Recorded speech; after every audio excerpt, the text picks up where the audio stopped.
Tonight, what's unfolding in hospitals from California to Colorado is now our clearest sign of a winter surge. With COVID cases climbing in 17 states, our national plateau is giving way to a steady rise in infections. We need every single bed that is in our state. Already at a breaking point, Colorado is now implementing crisis standards of care, prioritizing staff in their overwhelmed hospitals. You may have a different level of care had you not come in today versus maybe 6 months ago. Declaring the entire state high risk for exposure, today Colorado's governor signing an executive order allowing all adults, regardless of age, to immediately qualify for boosters. All right, big stick. Nationwide, only a third of eligible seniors have gotten the added dose of protection. In California, doctors fear the low demand for boosters correlates directly with the rising climb in cases.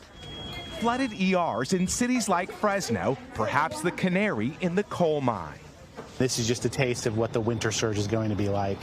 While the unvaccinated are filling hospital beds and account for the nearly 1,300 dying every day, Massachusetts says breakthrough cases are up 44%, with 60,000 fully vaccinated testing positive for COVID.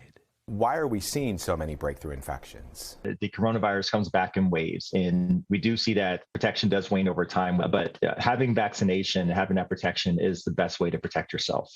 With some older Americans facing waning immunity, there's also growing concern over the young. A federal court in Texas just ruled the governor's ban on mask mandates in schools violates the rights of students with disabilities who may be more vulnerable to illness.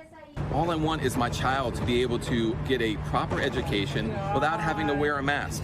But across the country, just over half of all states have no rule on masks in schools. Tonight, just as some regions relax restrictions, others are seeing a dangerous trend in new cases. And Miguel, put it in perspective for us. There's always been this concern of another winter surge, but would it look like last year?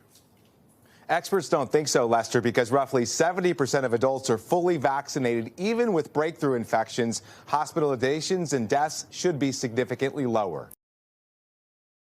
Thanks for watching our YouTube channel. Follow today's top stories and breaking news by downloading the NBC News app.